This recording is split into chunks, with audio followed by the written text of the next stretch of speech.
پھر آپ رہیں بھی کیسے؟ حق میں شہریت کتنا بڑا مسئلہ ہے۔ آسام ہمارے ملک کا حصہ ہے، میں نے روہنگیا میں دیکھا کتنی بربادی اور تباہی ہے، بنگلہ دیش میں پناہ گزین، ملک کے دیگر علاقوں میں پناہ گزین، سب سے پہلے حق شہریت ان سے ان کی چھینی گئی، ووٹ دینے کا حق ان سے لیا گیا۔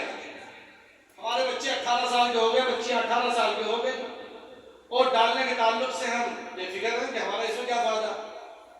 نہیں میرے بھائی، کوئی ہارے کوئی جیتے والا محض ہے، لیکن بحیثیت ایک ملکی کے اور ایک شہری کے یہ ہمارا بنیادی حق ہے کہ ہم اس ملک کے شہری ہیں، ہمیں ووٹ ڈالنا بھی ہے اور کاغذات کو درست کرانا بھی ہے، کاغذات کو درست کرانا بھی ہے اور ڈالنا بھی ہے۔ اس سلسلے کی جتنی آئی ڈی وہ ایک جیسی ہونی چاہیے، کسی میں کسی طرح کی ایک اسپیلنگ کا ذرہ برابر بھی فرق نہیں ہونا چاہیے، ورنہ پھر کیا ہوگا؟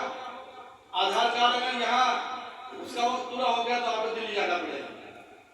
اب آدھار کارڈ کو درست کرانے کے لیے ایک دو مرتبہ کے بعد بہت محنت ہو رہی، لوگ دہلی جا رہے ہیں، لوگ لکھنؤ جا رہے ہیں۔ آپ کے یہاں جمعیت علماء نے ماڈل ولیج کے نظام بنایا، آدمی دیے، اور خرچ وغیرہ کی بات نہیں، خرچ تو آتا جاتا ہے، اس کا کوئی مسئلہ نہیں، آدمی دیے، سب بڑی چیز قیمت ہے آدمی کی۔ ان کو ٹریننگ دی گئی، ان کو تیار کیا گیا، تیار کرایا گیا کہ وہ جائیں گھر گھر اور آپ کے کاغذات کو درست کرائے۔ لوگوں وہاں میں دلچسپی نہیں، نوجوانوں کو منظم کرنے کے لیے باقاعدہ نظام بنایا گیا کہ بھئی آپ کے پاس بچے دینی اعتبار سے، دنیاوی اعتبار سے اگر بچہ ہمارا اس لیول پہ آ گیا تو وہ راشٹرپتی ایوارڈ تک پہنچے گا، پھر وہ راشٹرپتی ایوارڈ تک پہنچے گا۔ اگر مان لیجیے ہمارا کوئی بچہ ہمارے اس گڑھی دولت کا جو انٹرنیشنل کھیل ہے، اگر ہمارا بچہ بحیثیت مسلمان کے اس ٹیم میں اس کا وہ سلیکٹ ہو جائے اور دنیا کے کسی ملک میں کھیل میں شامل ہو، تو اس گاؤں کی ترقی، اس ضلع کی ترقی کیا اس کے ذریعے سے نہیں ہوگی؟ نام روشن نہیں ہوگا، ہماری توجہ ہی نہیں ہوتی۔ ہم ان مسلمان بچوں کا نام تو لیتے ہیں، تذکرہ کرتے ہیں جو کھیل میں یا جنوب بھی ہے، تو کھیل کے میدان بھی ہمارے لیے بہت اہم ہے۔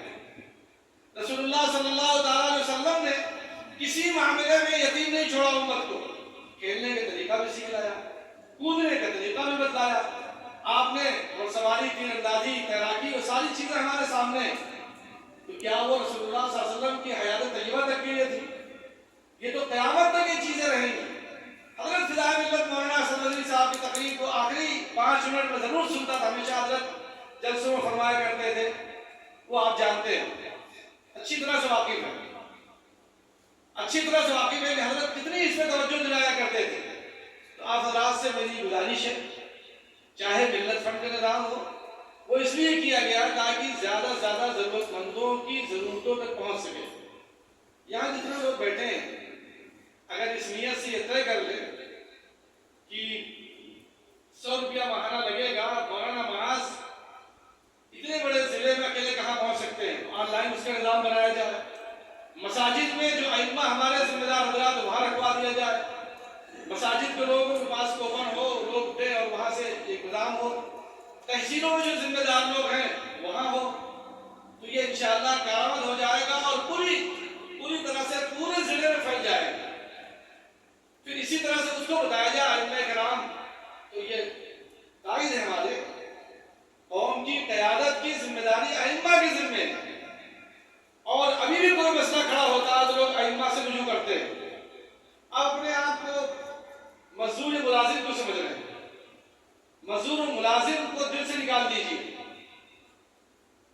اہمیت کو سمجھیے، آپ اپنی اہمیت کو سمجھیں، آپ ملت کی رہنمائی کیجیے، ان کے ہر مسئلے میں آپ کھڑے ہوں، انشاءاللہ اللہ تعالیٰ اسی حساب سے آپ کو قیادت کی صلاحیتیں بھی عطا فرمائیں گے اور لوگوں کا رجوع بھی اسی حساب سے ہوگا۔ اسی حساب سے یوتھ کلب کا معاملہ آپ اسے لے لیجیے، مدارس کی حفاظت کے تعلق سے کاغذات کی درستگی یہ بے حد ضروری، حالات آتے جاتے رہیں گے، حکومتیں آتی جاتی رہیں گی، اور